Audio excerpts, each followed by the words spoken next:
Les premiers jours, je suis dans la cour du foyer des filles vaillantes. Comme Marlène Schiappa dans un gouvernement, je ne sers à rien. Je ne sais pas comment entrer en contact avec les filles. Une fois passées les présentations officielles, comment amorcer un vrai dialogue, construire une forme de confiance? Elles constituent un groupe et je suis seul. On a vite l'air idiot, seul au milieu d'un groupe. Désœuvré, innocent, je vais me tourner vers les enfants. Une toute petite partie de la cour leur est dédiée, 20 mètres carrés, c'est la crèche. Ils ne doivent pas en sortir, ils ont entre 6 mois et 4 ans, il y a des filles et des garçons. Assis par terre, de l'autre côté du muret, 50 cm, je m'improvise marionnettiste crocodile. Mes mains surgissent et attrapent celles des gosses qui sont trop contents de jouer, qui me répètent encore, encore, qui veulent tous être touchés à un moment.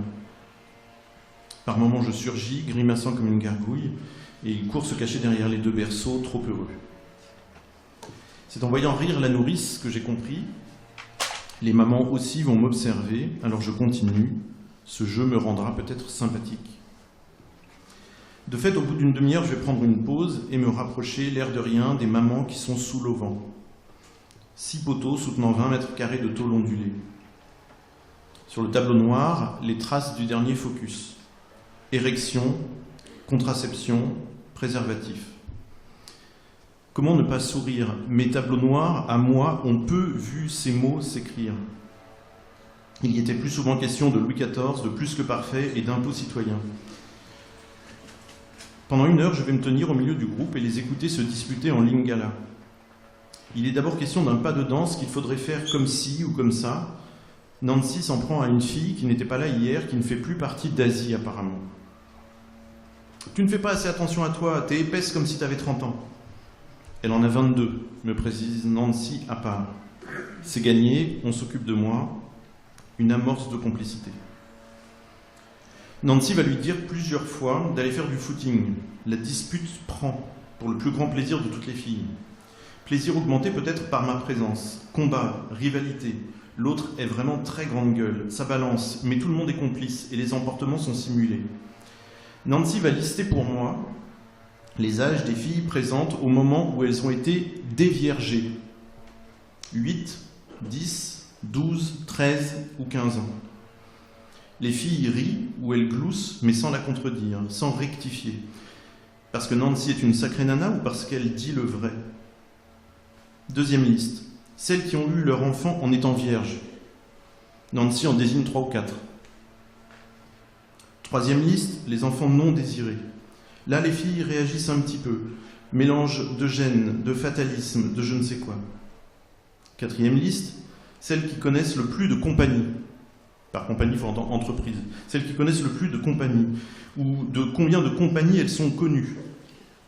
Intenable, showman ou showwoman, Nancy désigne une fille. Elle est connue de toutes les compagnies, oui, mais aussi des sous-traitantes.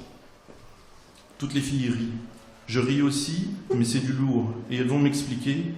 Les compagnies recrutent dans les villages alentours pour leurs expatriés des femmes qui restent 1 semaine, 1 mois, qui reçoivent ensuite des compagnies elles-mêmes, très officiellement apparemment, c'est-à-dire en allant dans le bureau du comptable, la moitié du salaire de l'expatrié en question, pour avoir été leur femme durant 1 semaine, 1 mois.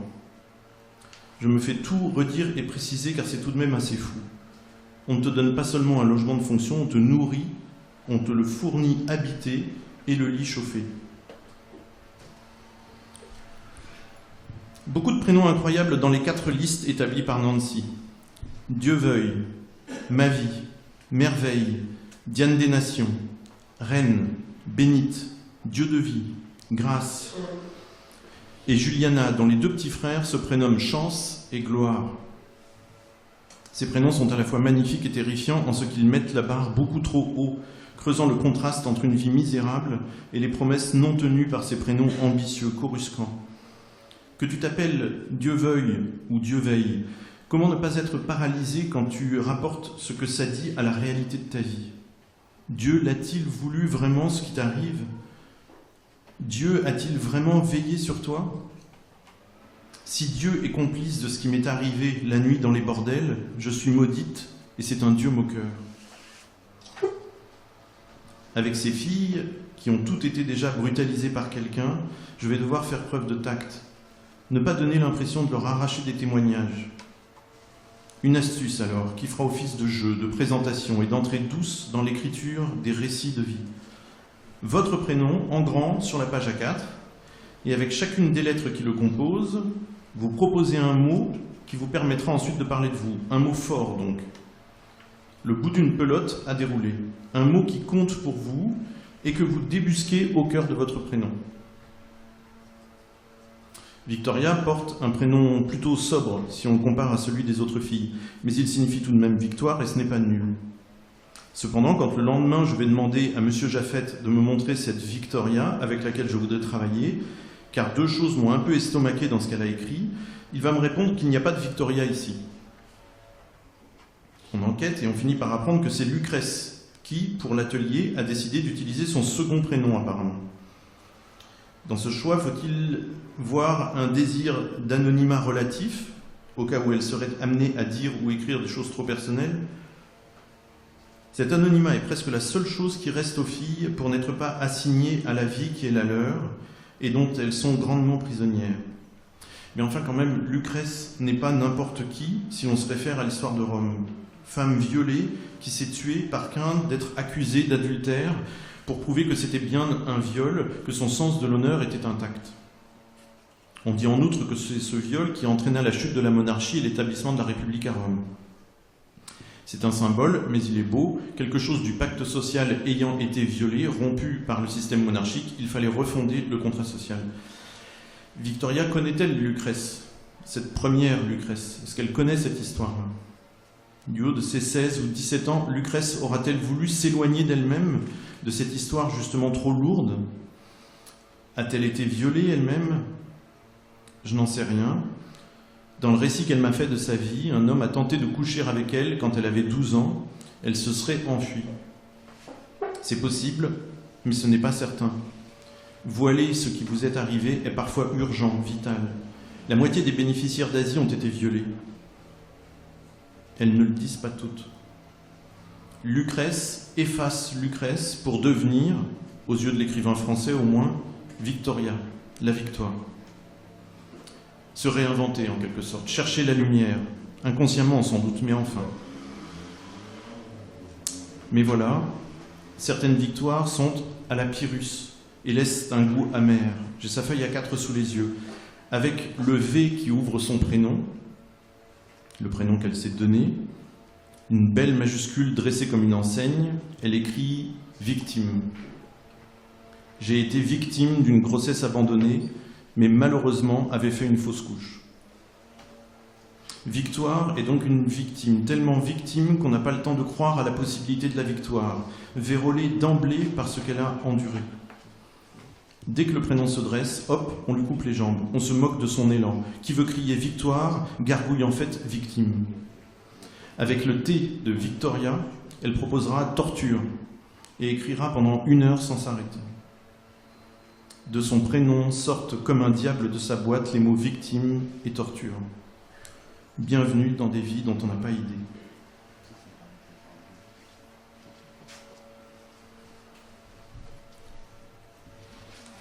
Comme par un fait exprès, la première des filles avec qui je vais entrer en contact, parce qu'elle va le vouloir, et arriver le premier jour d'emblée avec 2 pages déjà écrites, est une jeune fille qui est allée jusqu'en terminale.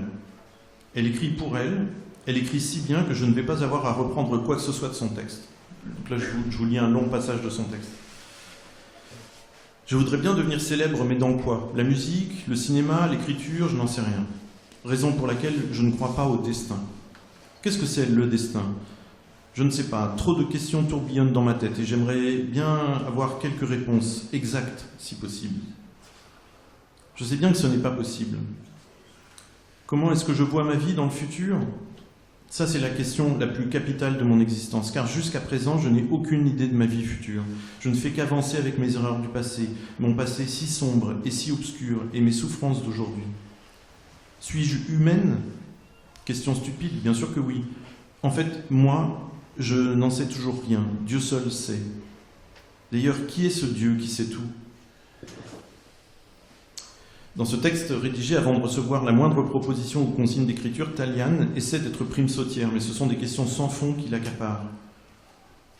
Sous cette hardiesse percée, c'est une citation ça de Victor Hugo, sous cette hardiesse percée je ne sais quoi de contrainte, d'inquiet et d'humilié. Taliane va se confier.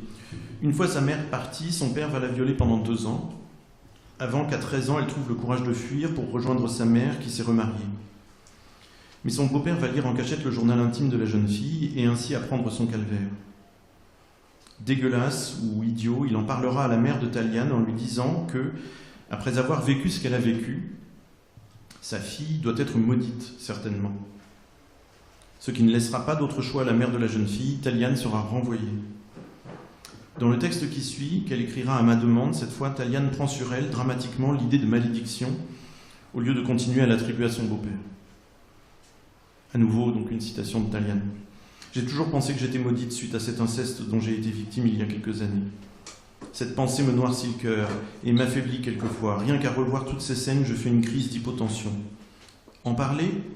Peut-être, mais je crois que cela n'aboutira à rien vu que c'est ancré en moi. Il y a des choses que le cœur peut banaliser, mais la conscience non. Le cœur est comme un tamis. Les choses les plus douloureuses restent et les moindres passent comme si elles n'avaient jamais existé.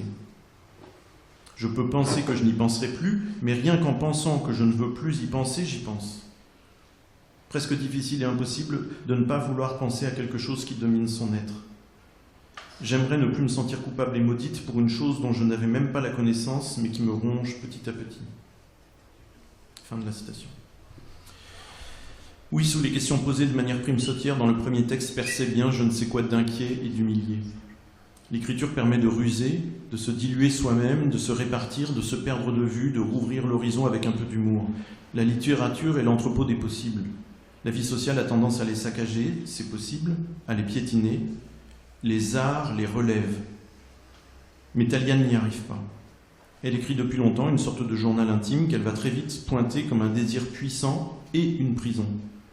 Elle n'arrive pas à écrire sur autre chose que cette malédiction, son drame. Ce qu'elle ne dit pas, c'est l'écriture et ce journal intime qui ont augmenté son malheur dès lors que son beau-père s'en est servi pour la faire mettre à la porte. Heureux de rencontrer une interlocutrice privilégiée, je vais passer beaucoup de temps avec elle au début à essayer de l'aider, de la guider vers la fiction comme vers une porte de sortie et peut-être une aération, voire un soin. En la guidant vers la fiction, je ne fais que rebondir sur une autre partie de son propre texte.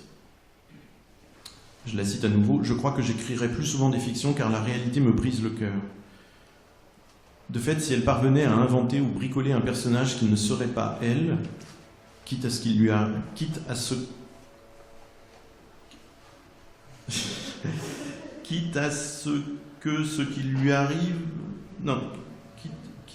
qui lui arrive, ce qui lui est arrivé à elle dans sa propre vie, ce serait une mise à distance et elle pourrait souffler, elle, Taliane. Bizarrement, elle n'est pas convaincue. À chaque fois que je lui propose, elle change de sujet, ou alors elle n'y arrive pas. Je lui propose des pistes d'écriture qui ne l'amèneront pas sur le terrain personnel, mais elle ne les saisit pas.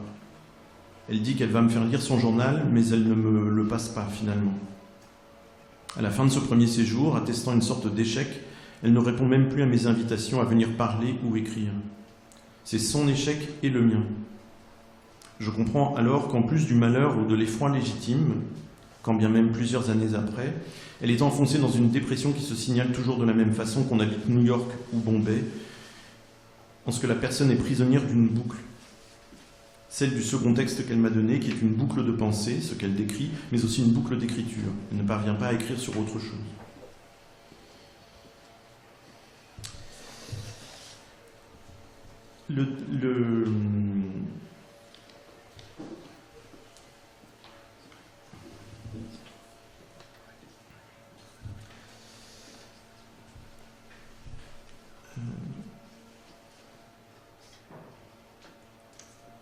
Au centre Asie, réunion hebdomadaire de toute l'équipe.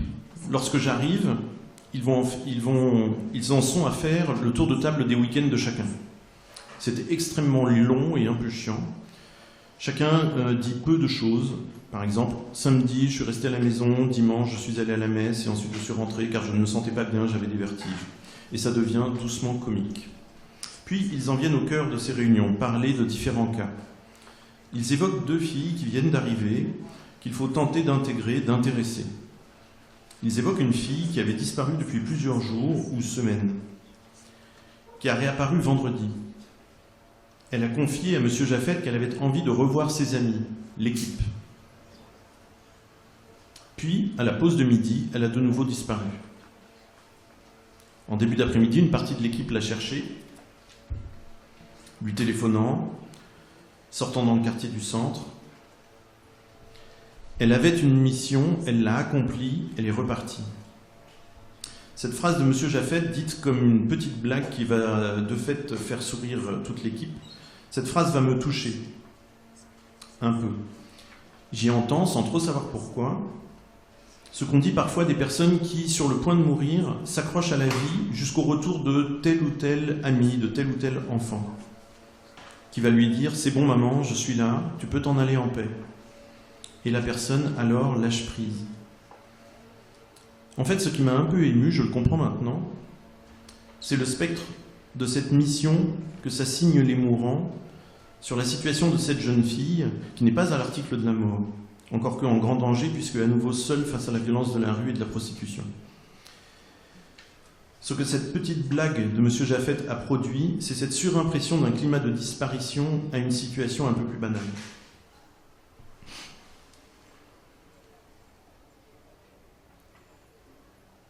Je laisse l'ordinateur pour aller dans le bureau de Jaffet lui demander le prénom de cette jeune femme et la durée de sa première fugue. 1 mois, me dit-il. Cela faisait 1 mois qu'il ne l'avait pas vue. Et son prénom ? Diane. Je le remercie et vais pour ressortir du bureau quand il ajoute « C'est une fille qui venait de Pointe-Noire ». Et là, je recolle les morceaux. Vendredi, j'ai effectivement croisé très surpris une fille de Pointe-Noire que j'ai reconnue, mais comment être sûr que c'était elle, avant qu'elle me reconnaisse elle-même. De cette jeune femme, j'ai souvent parlé car c'est elle qui était mutique, qui ne participait jamais à la joie collective, ni aux engueulades. Elle était tout le temps là, mais sans participer à quoi que ce soit, ni d'une manière ni d'une autre. On la voit notamment sur le petit film que j'ai tourné lorsque les filles chantaient Les filles d'Asie. Je l'ai aussi photographiée lors de la séance où 5 ou 6 filles se sont succédées pour poser. C'était elle qui a voulu, mais elle n'a pas pu décrocher un sourire, rien. Par ailleurs, squelettique. Là, vendredi, je l'ai trouvée remplumée. Elle s'est souvenue de mon prénom, mais ensuite nous n'avons pas eu le temps de parler, donc, puisqu'elle a de nouveau disparu. Figure entêtante par le bas jusqu'alors, figure même de quelqu'un de brûlé, incapable d'interagir avec les autres, elle devient aujourd'hui certainement une discrète figure entêtante par le haut. Venir voir tout le monde, des visages, et repartir. Ne pas vouloir plus que ça. Ne pas chercher à réintégrer un groupe. Juste voir les visages aimés, sinon elle n'aurait pas à revenir. L'image est tout à fait déplacée, mais en venant et en repartant comme elle l'a fait, il y a quelque chose des épicuriens historiques qui faisaient un festin d'un petit fromage et d'un peu de miel. Peu lui fait beaucoup. Plus, ce serait trop. Mais dans ce « plus ce serait trop », difficile tout de même de ne pas y voir la trace de la désocialisation première, celle de Pointe-Noire. Elle est si cramée que plus n'est pas possible. Elle ne peut plus qu'approcher le groupe, et surtout pas penser qu'elle y a sa place. Du coup, elle me fait penser à ce vieil SDF rencontré par François Bon à Nancy, qui, dans les textes du volume « La douceur dans l'abîme », raconte qu'il dort sur le sol quand il parvient à se payer une chambre d'hôtel, car la mollesse du lit, il n'y est pas habitué, et elle lui est donc désagréable. À nouveau une citation de Victor Hugo. À un certain degré de détresse, le pauvre, dans sa stupeur, ne gémit plus du mal et ne remercie plus du bien.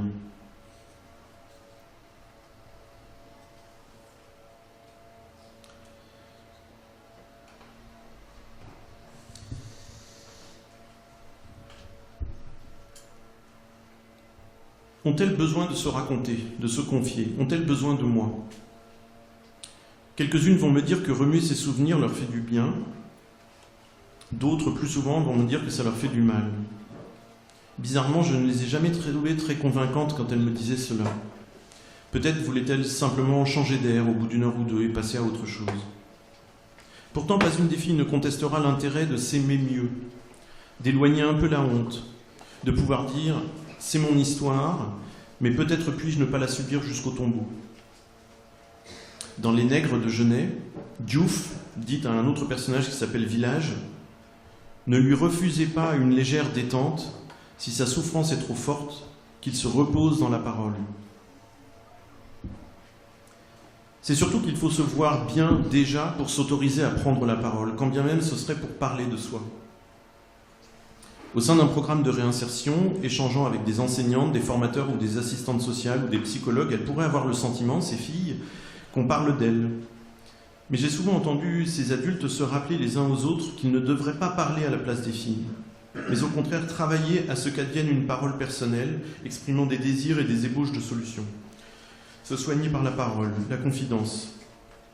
Le récit de soi est un animal qu'on a du mal à domestiquer, ou une bulle de savon, puisqu'il faut déjà se respecter un tant soit peu, ou s'accorder un tout petit peu de valeur pour être mesure de s'en donner un peu plus en parlant de soi, ou en s'écrivant dans un cahier, ou sur des feuilles volantes distribuées par le Mundele.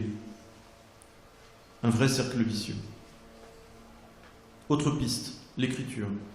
Peut-être toute la littérature parle non pas de ce que nous pensons de nous-mêmes, mais à ce que nous pensons.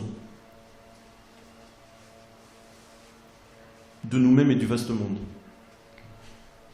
Je recommence parce que si déjà pour moi c'est pas bien clair, je ne vois pas comment ça pourrait l'être pour vous.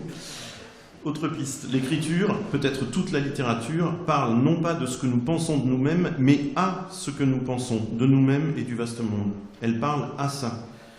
Quand on se méprend, glissant de cet A au 2, on écrit un livre sans mystère, sans tension.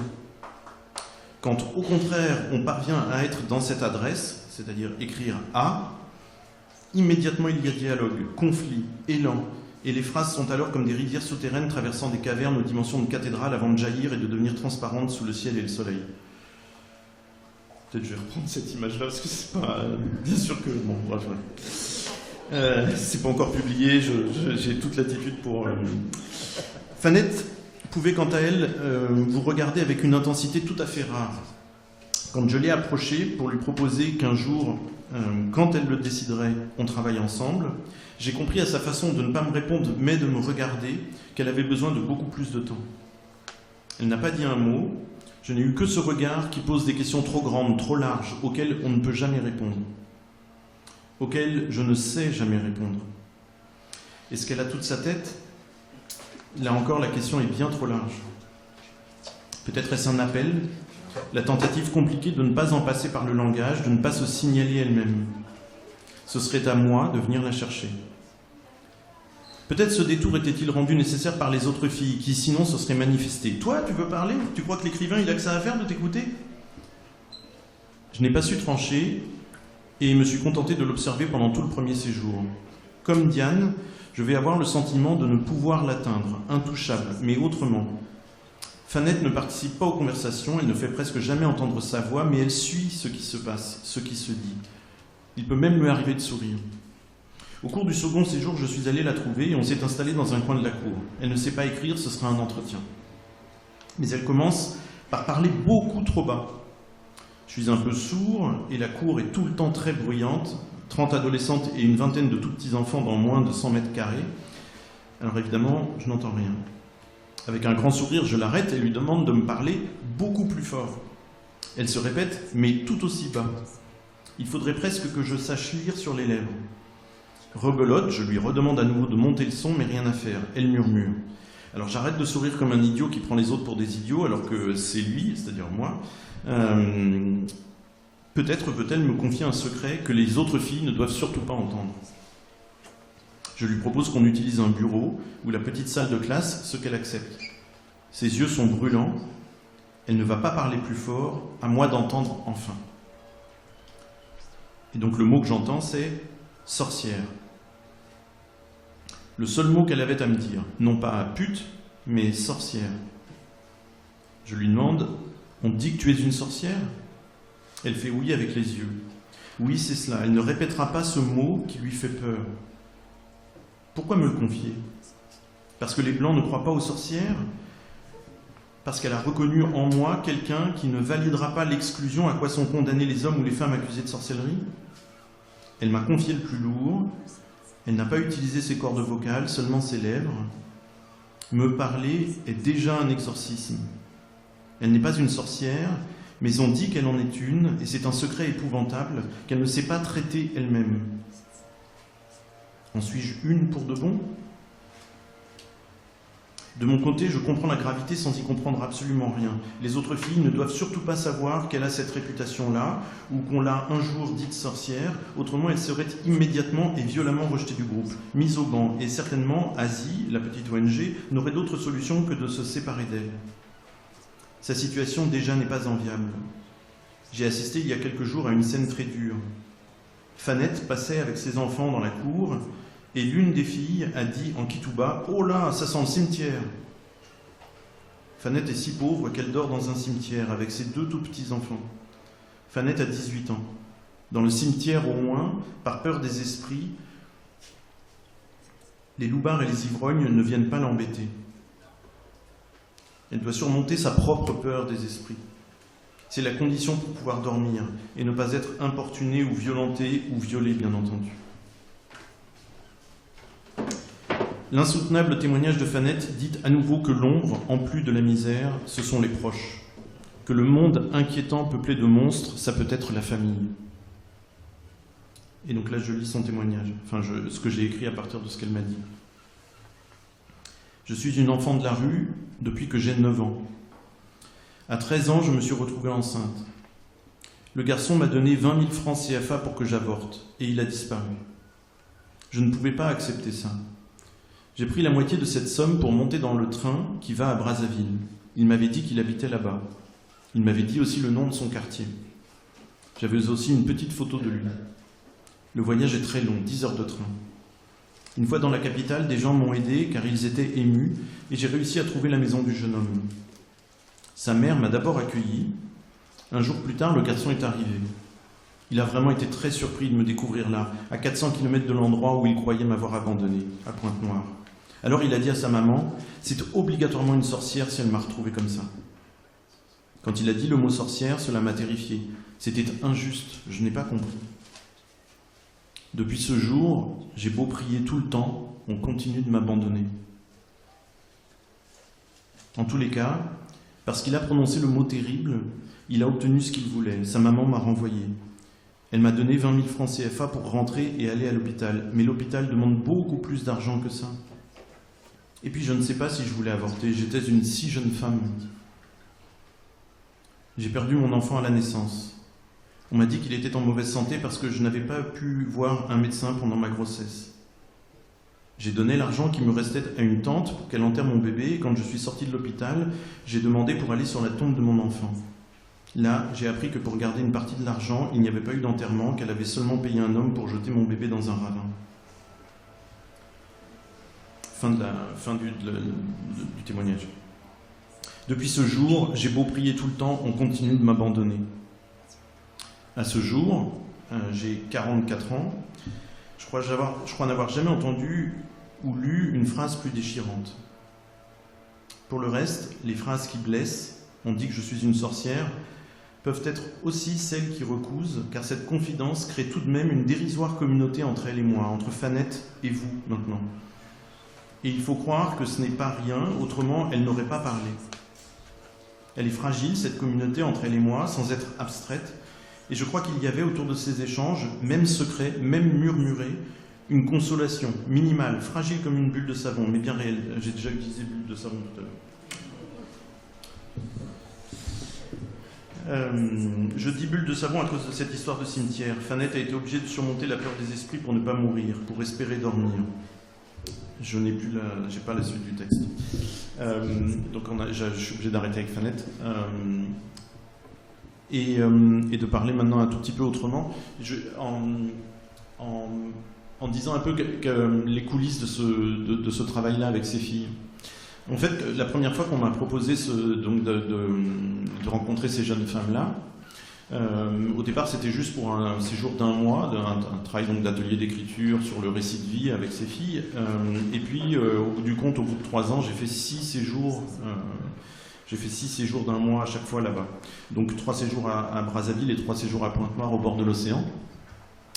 Et au tout début, quand on me parle de ce truc-là, je me dis, bon, bah, ça va être très compliqué, ça va être très dur, mais j'ai un atout, c'est l'espace francophone, et donc on aura le français en commun, ces jeunes filles et moi, et j'aurai pas besoin de traducteurs. J'avais déjà fait des expériences comme ça, de recueillir des témoignages via des traducteurs, et à chaque fois, ça s'était avéré vraiment catastrophique. Donc là, je me disais, au moins, on a cette chance-là. Et en fait, si je caricature un peu ce qui m'est arrivé au fil de ces séjours-là, je pourrais maintenant presque dire le contraire, c'est-à-dire que le français était presque un obstacle entre elle et moi, d'une certaine manière. Pourquoi est-ce que je dis ça ? Et c'est pour ça que j'ai voulu faire un livre aussi un peu autour de cette histoire-là. C'est pas seulement pour raconter la vie de ces jeunes femmes-là, dont là je n'ai lu que des aspects durs. Il y a aussi dans le livre, je rapporte aussi des scènes, et vous l'avez vu avec les photos, il y a des moments d'incroyable vitalité, de très grande joie qu'elles partagent. Donc là, ce que j'ai lu n'est pas représentatif ni de mon expérience, ni de ce que j'essaye de rapporter dans le livre. Mais j'ai aussi beaucoup appris sur le plan, sur le plan littéraire, en fait. Elles m'ont beaucoup. Cette situation, ce que j'ai fait avec elles, m'a énormément aiguisé l'oreille, j'ai envie de dire. Et donc, je vais essayer de le prouver avec cet exemple-là du français qu'on avait soi-disant en commun. Primo, elles ont toutes été déscolarisées très tôt. Alors, déscolarisées, pourquoi ? Des fois pour des raisons de misère, donc parce que les parents, les tout petits frais scolaires, les parents n'étaient pas capables de les payer, donc ils retiraient les filles de l'école. Donc c'est les faire parler français comme à l'école, c'est déjà les renvoyer à cette espèce de coupure qui a été très violente, puisque tout d'un coup elles sont arrachées à tout un groupe, on leur change leur identité, d'élèves elles deviennent filles de la rue, inemployées, inoccupées, donc ça les renvoie aussi à la fois au fait d'avoir quitté l'école, mais aussi ça les renvoie à la façon qu'on a dans cette Afrique centrale encore de vivre l'école, qui est une façon incroyablement respectueuse des professeurs qui sont investis d'une autorité folle, qui peut en amener beaucoup à être très violents sur le plan symbolique avec leurs élèves, pas toujours à chercher à se faire aimer. Et donc obligatoirement le français, dans la tête de ces jeunes filles-là, le français il est teinté par ça, quoi. Il est teinté par cette violence symbolique qui est exercée par les professeurs ou par le système scolaire. Donc d'emblée, moi j'arrive comme ça la bouche en cœur en espérant que le français va être l'endroit où on va réussir à créer une forme de complicité, alors qu'en fait ça prend à rebrousse-poil tout ce qu'elles ont vécu dans la langue française depuis leur petite enfance, quoi. Donc d'emblée je leur demande de produire un effort dont moi je n'ai pas conscience au moment où je leur demande, mais qui est un effort réel. Et ensuite l'autre truc c'est la question de la trace coloniale. Alors évidemment, ces jeunes filles-là, comme elles ont arrêté l'école très très tôt, les colonies, ça veut rien dire du tout. Le fait que la France ait été très présente à une époque, ça leur parle pas du tout. Ça leur parle tellement pas, je vais vous raconter une anecdote qui m'a trop fait rire. Un jour, j'étais sur un marché, puis il y a des gamins qui commencent à me poursuivre, et qui me disent « Chinois, chinois, chinois, chinois ». Le lendemain, rebelote « Chinois, chinois, chinois ». Alors je me dis, mais je rentre et je dis, mais ils m'ont vraiment, enfin ils m'appellent chinois, c'est vraiment le mot qui désigne les habitants de la Chine. Alors on me dit, oui, bien sûr. Je dis, mais ils sont complètement cons, j'ai vraiment pas du tout une tête de chinois, enfin, à la rigueur peau rouge, quoi, mais pas chinois, enfin. Et en fait, évidemment pour eux, tout ça c'est du pareil au même. La seule colonisation qu'ils connaissent, c'est-à-dire la seule surprésence d'étrangers avec des intentions malhonnêtes en Afrique aujourd'hui, c'est les Chinois. Donc, moi aussi je suis un Chinois. Allez hop, c'est réglé. Donc pour les filles, la présence coloniale n'est pas quelque chose qui vient complexifier l'usage du français. En revanche, il y en a évidemment quantité de traces qui sont des traces encore actives. Donc par exemple, en l'occurrence au Congo, Denis Sassou Nguesso dirige le pays comme un vrai dictateur, mais la presse qui est aux ordres l'appelle démocrate. Alors que la population sait bien que c'est un dictateur, puisque fréquemment, ils se font tous trouer la peau dans les manifestations, etc. Donc, pour ces filles, ou pour cette partie-là de la population, le français, c'est la langue dans laquelle on peut maquiller un dictateur en démocrate. C'est-à-dire, c'est la langue avec laquelle on peut faire dire à tout et n'importe quoi, et surtout faire passer les plus gros mensonges. Et moi, en fait, j'arrive et puis je leur demande de me raconter ce qu'elles vivent de plus intime le soir dans les bordels. Et je leur demande de me parler de cette intimité-là, de ce vécu très personnel. Je leur demande de m'en parler en français, alors que pour elles, c'est de près ou de loin, c'est la langue du mensonge. Donc là aussi, il y a une espèce une espèce de contradiction très violente, quoi, entre ma demande, la complicité ou la confiance que j'essaye de poser avec elles et la façon qu'elles ont de vivre le français le reste du temps. Autre trace de la colonie, et qui est assez passionnante, c'est que le français est une langue nationale au Congo, alors que le lingala ou le kituba, je ne sais plus laquelle des deux, ne l'est pas. Alors que les autres langues dites vernaculaires sont bien plus parlées au Congo que le français, et pourtant elles n'ont pas accès à ce statut symbolique de langue nationale, alors que le français, oui. Donc là aussi, il y a une idée de relégation, de puissance symbolique de la langue, alors que ce n'est pas la langue de leurs émotions. Et j'en viens au troisième point.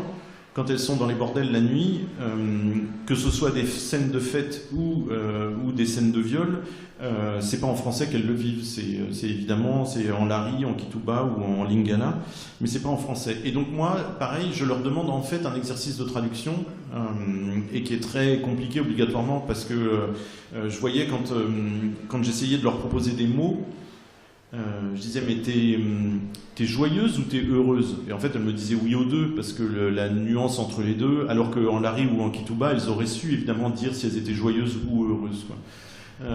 Donc là aussi il y avait obligatoirement une perte qui était assez colossale, ou en tout cas des barrières invisibles, enfin qui étaient invisibles pour moi et que j'ai mis beaucoup de temps à comprendre, à nommer au fil des séjours.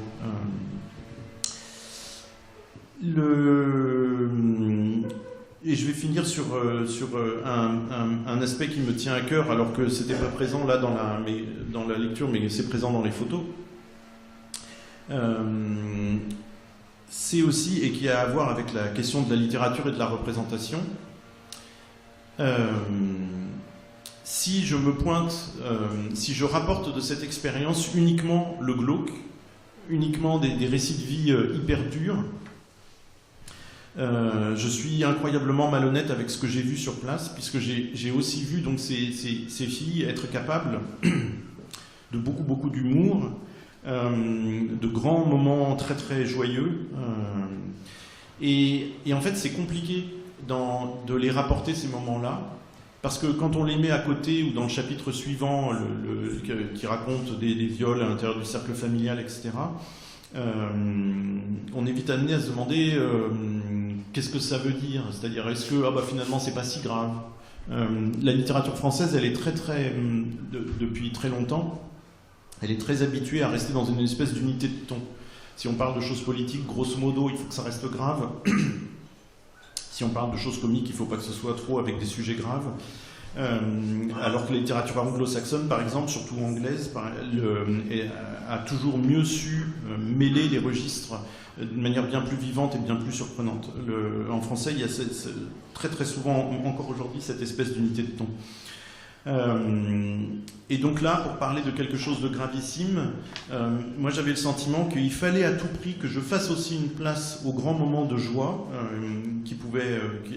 dont j'ai pu être le témoin. Pourquoi ? Parce qu'en fait, quand on fait ça, à ce moment-là, je parle plus d'elle que de moi.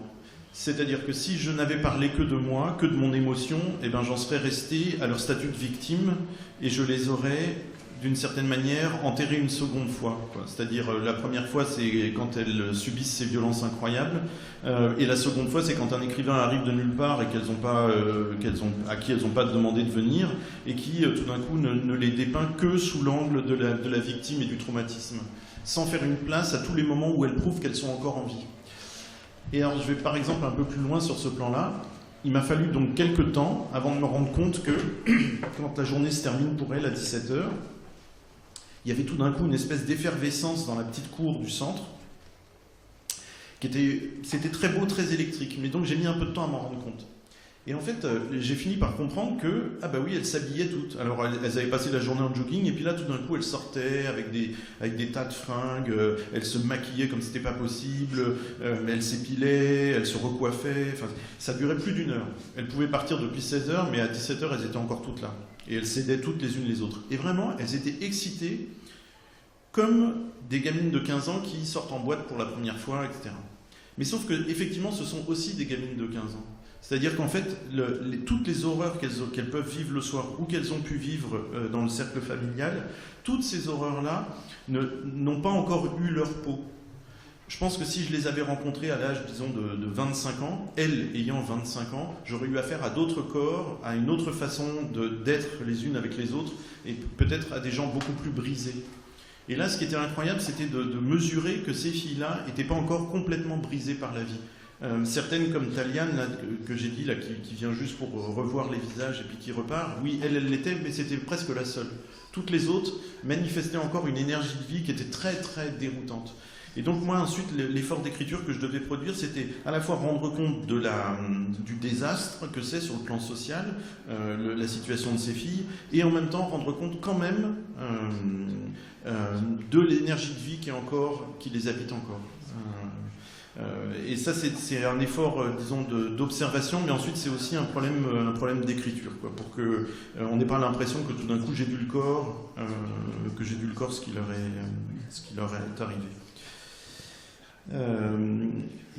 Finir sur un dernier point. En fait, elles sont donc très très souvent violées par des clients qui en fait disent qu'ils les paieront et puis qu'ils ne les payent pas, donc en fait ça s'appelle un viol.